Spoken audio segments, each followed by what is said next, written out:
Ikaw talaga, Janoy. Hindi naman tinawag ako, hindi naman ako tinawag eh. Pero, pwede ka sumagot, James. Pero ano po, siguro po sa akin, ang dapat ma-pressure yung susunod sa akin. Yeah. Kasi una eh, nowhere to go but up, no? Kung, hindi, pero ito ang maganda po dito kasi hindi ito katulad ng ibang comedy films. Na ito mas matapang to dahil doon pa lang sa tema ng pelikula. Matapang agad yung binibigay niya. At gano'n naman talaga dapat ang comedy. Kaya proud kami dito sa pelikulang to dahil pinupush namin yung boundaries. Naks, parang ako yung may gawa ng pelikula. Yan, si Direk naman, Direk yan. Ang bongga, no? Kung unang pelikula for 2025. Yes, yung mga sinasabi nila na na maganda, hindi pa naman nila napapanood eh, so ewan ko kung anong sinasabi nila. Pero ako hindi naman na-pressure. Siguro dahil ko naman inisip na ngayon ko lang nalaman na first movie siya ng Viva 2025. Siguro dahil last year pa dapat to. Pero ngayon lang na-release. So hindi naman siya sinasadya. Wala, hindi naman ako na-pressure. Feeling ko magugustuhan naman siya ng mga tao na at least kung nagustuhan yung mga gawa ko like Hold Up or yung mga commercials, magugustuhan niya rin itong pelikula na ito. And yung sinasabi ni Pepe na as long as walang judgment, parang feeling ko hindi naman siya hindi siya blasphemous. Gusto ko nang sabihin yan upfront, no? Wala kaming sinisiraan kahit paniniwala or ano dito. So, kwento lang tungkol sa isang tao. Isang tao lang yung ano niya, yung parang laban sa sarili niya or sa paniniwala niya, yung confusion niya sa mga paniniwala niya. Na marami namang may mga lessons din naman dito. Aside from the comedy na in-expect. So, hindi lang siya comedy, it's a drama comedy. So may mga lessons din, may mga matututunan din tayo. Yeah, Chef Gerard. Yan. Si Gerard, ang bongga, no? First movie ng Viva. Tapos next month daw, meron din kay Kim Molina kung ikaw magiging business star Viva. Yun, na-pressure tuloy ako. Kami pala yung susunod, James. So nasa amin yung pressure. Thank you, kay Jun. Tawag dito, of course, nagpapasalamat kami sa Viva. Especially kami ni Kim kasi among other artists, may mga bago rin kasing artist yung Viva na binibuild. So, para nandun pa kami sa roster na ipoproduce. Isang malaking biyaya yun sa amin.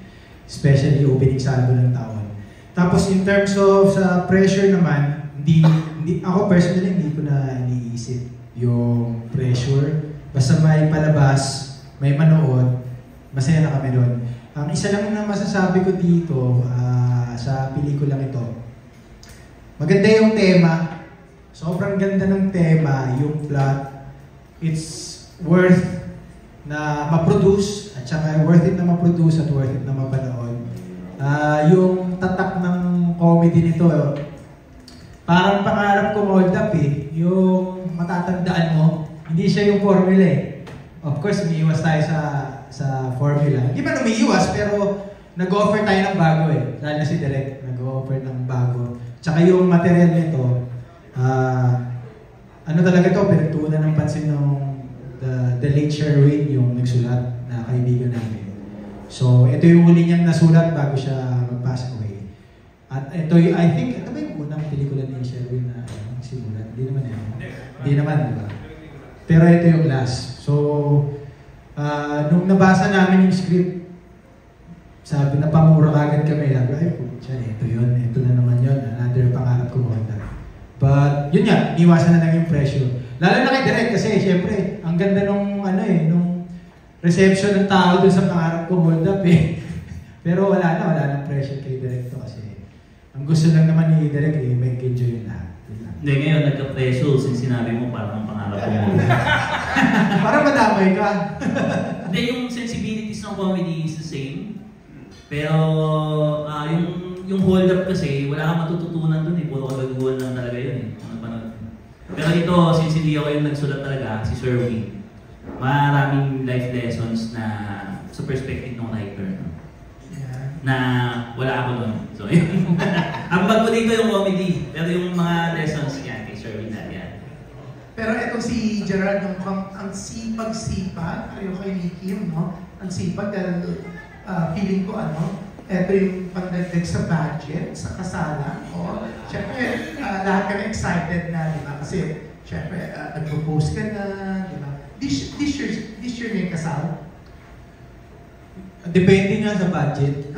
Kung makakuha agad ng budget, ng maaga-aga. Sa dami ng projects, Sana dumami pa. Kasi siyempre malaki yung gastos ng kasal. Tsaka may iba pang personal na gastusin eh. Pero yun, lahat, tama po, yung lahat ng effort namin, especially for this year, ay papunta doon sa savings para sa kasal. So, yun. Ay, invited silang lahat. Hindi. Tinabla lahat. Hindi, ang tawag dito, pero yung kung isa tanong na kung ngayong taon, sana ma-push kahit sa last quarter. Yun yung goal. Pero tingnan natin sa lahat. So wala pa talagang final day. Kala nila binibitin nila nung wala pa. Di naman. Hati. Kasi mayroon kaming wedding and events organizer na nakausap. So humihingi rin kami ng payo kung ano yung magandang quarter in terms sa mga kagaya, ikukumpara sa mga nahawakan nila na kasal, especially sa celebrities. So, yun. Nakabase kami doon. Pero kami ni Kim,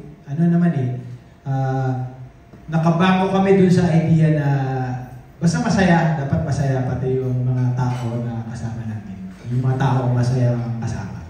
Yan. Thank you. And syempre good luck dito sa 10 utos kay Josh. Yan. Congratulations din kasi talagang grabe. Ito yung certified na busiest star of Viva. Thank you. More. Thank you po. Thank you, DJ. Thank you, Tito June. Maraming salamat po. Next question po magagaling po from Ms. Ana Cerezo from ABS-CBN. Morning. Hi. So, nabanggit ko, since puro kayo mga komedyante, may mga ad-lib din ba kayo dito pag pinanood namin? Or stick to script siya? Pag si Direk Marius, ang director, automatic dapat stick muna sa script. And then we'll have a next take maybe for kung may gusto kami. Which is, I totally agree with that. Kasi, siyempre may gustong, hindi lang naman tayo nagpapatawa eh. May gustong puntahan yung story eh. So, baka pag may inadlib ka na hindi pasok, kahit nakakatawa, hindi, dapat isa-serve natin yung purpose ng story. So, ako, naalala ko dito, halos walang masyadong adlib. Meron naman, konti lang. Inedit ako lahat. Meron daw, pero di ba? Inedit ako na lahat. Pero totoo, no? Honest yung director. Doon nga sa pangarap kong hold up, isang adlib lang ang pumasok ko eh. Di ba? Isa lang yung di ba? Sino siya? Yun lang, ganun pa kaikli. Hindi naman, meron naman. Yun sinasabi niya, stick to the script. Kasi, yun nga, may sinserve na story. Pero, pagka yung adlib naman nila is hindi nakakasira dun sa flow. Minsan kasi di ba may adlib na off-character, di ba? Or off-spot dun sa buong sinasabi mensahe. So yun lang naman yung sinasabi ko, in-explain ko sa artista na.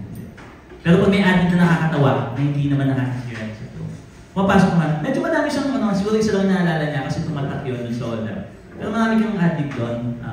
Na-edit out. Hindi, meron din next day. Dito rin yung mga adlib ka ng next day. Pero kasi ang naging process, since alam mo na yon, tinatanong mo na ako sa shoot eh. Pwede ko bang gawin to before mag-take? Which is dapat. Oo, para at least na-judge ko na kung okay. Ang naalala ko din naman dun sa directing style ni Direk Marius,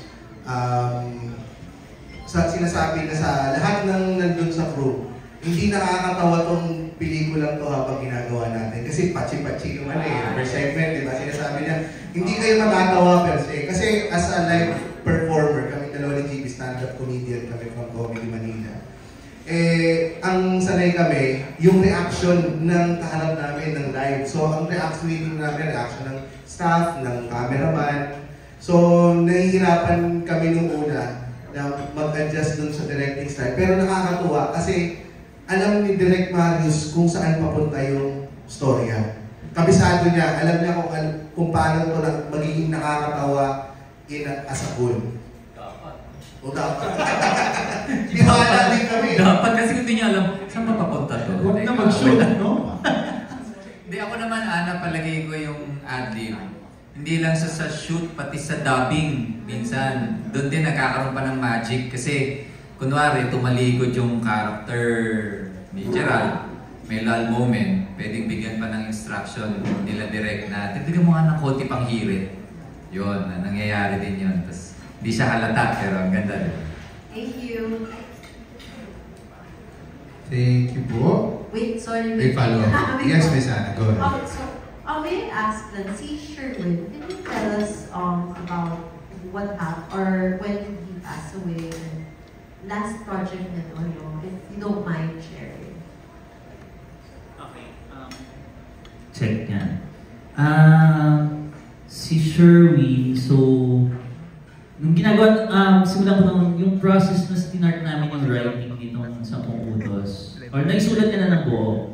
So pumasok ako around 2021, doon nag-start yung meetings namin. Okay pa si Sherwin. And then sometime 2022 or 2023, sorry if hindi ko maalala exactly, na-diagnose siya. Yeah. Tapos, hindi ko alam kung